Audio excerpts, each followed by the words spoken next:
اعوذ باللہ من الشیطان الرجیم بسم اللہ الرحمن الرحیم سورہ الحج چیپٹر نمبر 22 آیت نمبر 49 to 51۔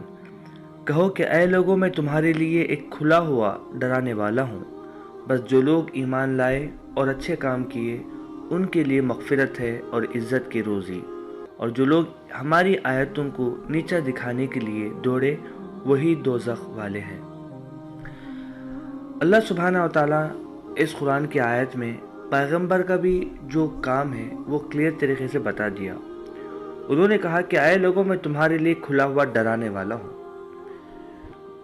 انسان جو ہے دنیا کے اندر جب آتا ہے تو دنیا کی ساری چیزوں کے علم وہ حاصل کرتا رہتا ہے ایکسپیرینس کے ذریعے سے، اور وہ اپنے آنکھوں سے دیکھتا ہے بہت سی چیزیں جس کو وہ جانتا ہے، مگر بہت سارا علم ایسا ہے جو مرنے کے بعد کی جو زندگی کا ہے جس کو انسان اپنی آنکھوں سے دیکھا نہیں۔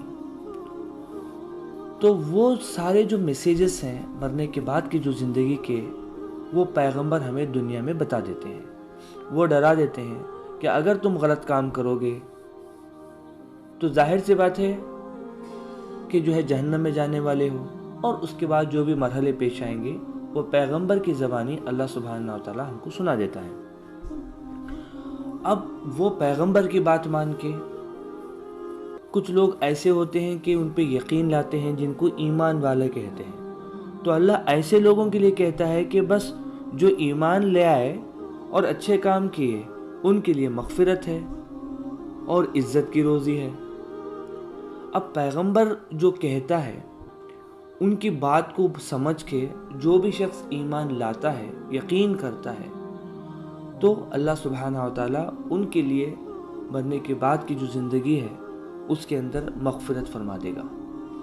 جو نیک کام کرتا ہے اور اچھے اعمال کرتا ہے، اللہ سبحانہ و تعالیٰ فرماتا ہے صرف مغفرت نہیں فرمائے گا بلکہ اللہ اس کو عزت کی روزی بھی عطا کرے گا۔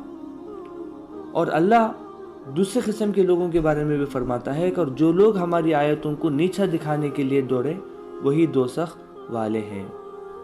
اب کئی لوگ ایسے ہیں کہ واقعی پیغمبر کی بات کو سمجھنے کے بعد، قرآن کی آیتوں کو اللہ کا کلام ماننے کے باوجود وہ کیا کرتے ہیں؟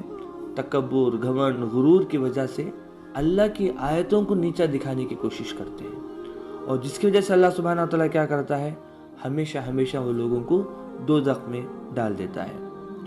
بس اللہ سے دعا ہے کہ اللہ سبحانہ و تعالیٰ ہم لوگوں کو سب کو ایمان لانے والا اور اچھے اعمال کرنے والا بنائے، تاکہ اللہ سبحانہ و تعالیٰ ہماری مغفرت فرما دے۔ السلام علیکم ورحمۃ اللہ۔